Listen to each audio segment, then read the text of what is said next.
जिए जो देश के लिए प्रणाम उस किसान को, मरे जो देश के लिए प्रणाम उस जवान को।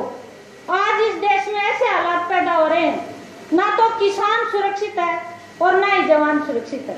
जिन जवान भाइयों के, सैनिकों के बलबूते पर देश चैन से सोता है, चैन की सांस लेता है, आज सीमाओं पर हमारे भाई सुरक्षित नहीं है। देखिए 56 इंची सीने वाला ये मोदी, जिस टाइम पे इसकी सरकार नहीं थी, कहा करता कि अगर हमारे एक भी सैनिक का सिर उतार लिया गया तो मैं 10 उतार के ले आऊंगा। अब कहाँ गए वे वादे और कहाँ गए इरादे और कहाँ गए इसका 56 इंची सीना, जब हमारे शहीद भाइयों के सिर तक हमारे यहाँ नहीं पहुंच रहे। ये अपने कलेजे पे हाथ रख के देखो, ये क्या जाने कि बच्चों को कैसे पाला पोसा जाता है, कैसे उनको पढ़ाया लिखाया जाता है और कैसे अपने कलेजे के टुकड़ों को सीमा पर भेजा जाता है, जब माँ बाप को यह भी नहीं पता कि वहां से डेड बॉडी भी पूरी आएगी या अधूरी आएगी। कितनी शर्म की बात है ये इसके लिए। बेटी पढ़ाओ, हम इसे पूछना चाहते हैं कहाँ बेटी पढ़ा दी और कहाँ बचा दी। पढ़ाने की बात आती है तो रिवाड़ी में पीछे बेटी अपने स्कूल को अपग्रेड कराने के लिए रोडों पर बैठी थी और उन्होंने खाना पीना छोड़ दिया था। इन्होंने उनकी बात नहीं मानी, वो लड़कियां हॉस्पिटल तक पहुंच गई लेकिन बात नहीं मानी। और बराड़ा ने फिर क्या कहा कि ऐसे जिद नहीं करते, ऐसे जिद करने से कोई काम पूरा नहीं होता। हम तो एक बात कहना चाहते हैं बराड़ा जी, गणी गई और थोड़ी रही, इन लोगों के आम आदमी के पैरा मतम फिर तो ढूंढ मारोगे, गरीब के न थारा जूते ला देंगे। लेकिन मैं एक समझने की, सोचने की बात यह है, ये फिर से बहलाएंगे, फुसलाएंगे, झूठे वादे करेंगे। अब की बार हमें इनके झूठे वादों में नहीं आना है, इनकी सच्चाई को हम अच्छे से पहचान गए और जान गए। एक बार धोखा खा लिया, अगर दोबारा धोखा खाएंगे ना तो इनकी तानाशाही इतनी बढ़ जाएगी। अब तो कहीं जीएसटी लगा रहे, कहीं नोटबंदी से परेशान किया लोगों को, ये हमारी सांस लेनी भी बंद कर देंगे। तैनात कर दी, क्यों? कोई खा रहा था का उसको? वो हमारे जैसा आदमी नहीं है क्या? हरियाणा के लोग इतने खराब हैं कि उसको दूर से ही निकल जाते। हम तो एक ही बात कहना चाहते हैं कि अपने अंदर इंसानियत लेके आओ, लोगों के भले की सोचो। ये तो आपकी तानाशाही की सोच रहे। विधायक और मंत्री इकट्ठे करके उन्होंने जो कहा वो आपने भी पेपर में पढ़ा होगा कि आपको भी जीतना है और पड़ोसी को भी जिताना है। अब तक तो गांव गोद ले रहे थे, अब ये हल्के गोद लेने लगे, तो यही रहेंगे। पब्लिक की तो कोई जरूरत ही नहीं है। तो बैठे तुम क्यों इतने हताश हो बैठे, आस जीने की अपनी खो बैठे। दिया हाथ कमल का साथ, दिया हाथ कमल का साथ, सुख चैन लुटा बैठे और एक छोटी सी भूल से सब कुछ गंवा बैठे। हिम्मत करके उठिए, पल के उठा कर देखिए, पहले जैसा खुशहाल हरियाणा मिलेगा। अब की बार चश्मे का बटन दबा कर देखिए, चश्मे का बटन दबा कर देखिए। धन्यवाद। सिंह चौटाला जी आप लोगों से मिलने आ रहे हैं, आप लोगों को हरियाणा प्रदेश के हालात के बारे में अवगत कराने आ रहे हैं। आप अखबार, टीवी और रेडियो के माध्यम से पढ़ते, सुनते और देखते हैं। मेरे बताने की बात नहीं, आज प्रदेश की हालत काफ़ी दयनीय है, काफ़ी पीछे है। मैं अपना आपके नज़दीक के वार्ड से पार्षद होने के नाते, जिला परिषद का लगातार 2 बार सदस्य होने के नाते, मैं भी हमेशा गाँव के बीच में रहता हूँ। दुबड़धन मेरा गाँव है। गाँव के अंदर जाकर जब मैं देखता हूँ तो आज युवा साथी अपने आप को ठगा हुआ महसूस कर रहे हैं।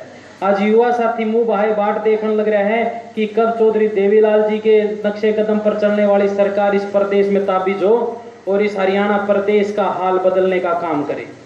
उसके लिए चौधरी अभय सिंह चौटाला जी लगातार दिन दुगनी रात चुगनी मेहनत कर रहे हैं, हर साथी को अपने साथ जोड़ने के लिए चल रहे हैं। वहीं मेरे अजीज बड़े ही युवा सांसद, इस पूरे देश के अंदर सबसे युवा सांसद भाई दुष्यंत चौटाला भी दिन दुगनी और रात चुगनी मेहनत कर रहे हैं। उनके पीछे मेहनत करने का क्या कारण है, क्यों कर रहे हैं? वो सत्ता के भूखे लोग नहीं हैं, वो इस हरियाणा प्रदेश को खुशहाल देखना चाहते हैं। इस हरियाणा प्रदेश के युवाओं की जो बेरोजगारी उसे दूर करने का हर संभव प्रयास करना चाहते हैं। आज अगर बात की जाए, चाहे वो प्रदेश के अंदर कितने ही बड़े आंदोलन क्यों ना हुए हों, एक से एक बड़े आंदोलन में ये जो आंदोलन पिछली बार जो हुआ जाट आंदोलन जिसका नाम रखा था, उसके लिए अगर किसी ने, चाहे वो 36 बिरादरी के 31 साथी उनमें गुजरे थे, किसी ने कोई आवाज नहीं उठाई। लेकिन हमारे अपने सांसद दुष्यंत चौटाला जी ने संसद में आवाज उठाई थी कि ये जो कांड हुआ है इसका पूर्ण रूप से बारीकी से जांच की जाए और इसके अंदर जिस जिसके हाथ मैले हुए हैं उनको पूर्ण रूप से सजा की तरफ यातनाएं भेजे जाएं। लेकिन साथियों, मैं आपको बताता हूं, मैंने बड़ा नजदीकी से सारे चीज को देखा। मैं आपको एक साथियों को एक बात बताना चाहता हूं कि अगर आज हरियाणा प्रदेश के अंदर कोई कमेरे की लड़ाई लड़ना चाहता है, कोई किसान की लड़ाई लड़ना चाहता है, कोई युवा की लड़ाई लड़ना चाहता है, तो महज Indian National Lokdal party Chaudhary Devilal ji का लगाया ये पौधा ही एक मात्र ऐसा विकल्प आज हमारे लोगों के बीच में है। क्योंकि हमने चौधरी भूपेंद्र सिंह हुड्डा का लगभग 10 साल का शासनकाल कांग्रेस का देखा, उसके बाद हम लगातार 3 साल से भी ज्यादा का शासनकाल बीजेपी का देख रहे हैं। ना लाइट है, ना पानी है, ना कोई सुविधा है, ना भ्रष्टाचार पर कोई कंट्रोल है। सुबह से शाम तक मैं ज्यादा नहीं कहता, जिस दिन मैं अपने गांव में नहीं जाता, अपने वार्ड में नहीं जाता, उस दिन अगर किसी सरकारी कार्य के लिए मैं अगर पहुंचता हूं, चाहे वो ब्लॉक की बात हो, चाहे वो हमारे सेक्रेटरीट की बात हो, भ्रष्टाचार पूर्ण रूप से लीन आज इस झज्जर जिले के अंदर भी है और पूरे प्रदेश में है। तो मैं आपका साथी होने के नाते सबसे पहले आपका धन्यवाद करता हूं कि आप सबने मेरे चुनाव में काफी साथी यहाँ बैठे हैं जो गए थे, मेरी मदद भी करी थी, उन सब का धन्यवाद करता। फलाना गाँव जब भी अपने इस साथी को उपेंद्र कादयान पार्षद को जब भी बुलाने का काम करेगा, आपके बीच में हर संभव खड़ा पाऊंगा। आप सबने बड़े ध्यान से मेरी बात सुनी, सबको तहे दिल से धन्यवाद। धन्यवाद, बहुत बहुत धन्यवाद पार्षद जी। आपने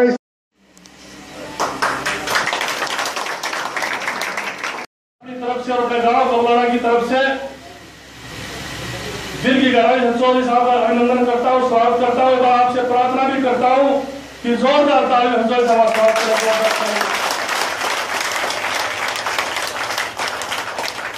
बड़े नौजवान साथियों, इस प्रदेश के अंदर पूरे चौधरी चौटाला साहब के आदेश अनुसार पूरे प्रदेश में जन जागरण अभियान चलाया हुआ। उसी तहत कार्यक्रम के तहत में चौधरी अभय सिंह चौटाला जी आपके गांव अपने कोबलाना में पहुंचे हैं। मैं राकेश जाखड़ जी से प्रार्थना करूंगा कि वे आए और सुचारू रूप से अपनी तरफ से कार्यक्रम को शुरुआत कराए। हल्का प्रधान है राकेश जाखड़ जी, मैंने तो स्वागत करना चौधरी साहब गांव में पहुंचने पर। राकेश जाखड़ जी आप संभालो और आप आकर के अगले आदर और लोकदल पार्टी के वरिष्ठ नेता, पूर्व रहे डिप्टी स्पीकर चौधरी गोपीचंद गहलोत जी, जिला के अध्यक्ष चौधरी करमवीर राठी जी, हल्का के अध्यक्ष भाई राकेश जाखड़ जी, जिला के 80 सेल के संयोजक साधु राम जी, मेरे पिता तुल्य बुजुर्गों, नौजवान साथियों, सम्मान के योग्य माताओं बहनों और विशेष रूप से आज के इस कार्यक्रम को सफल बनाने में जिला के युवा के आपके अपने आपके बीच में रह करके आपकी सेवा करने वाले भाई संजय कोबलाना जी,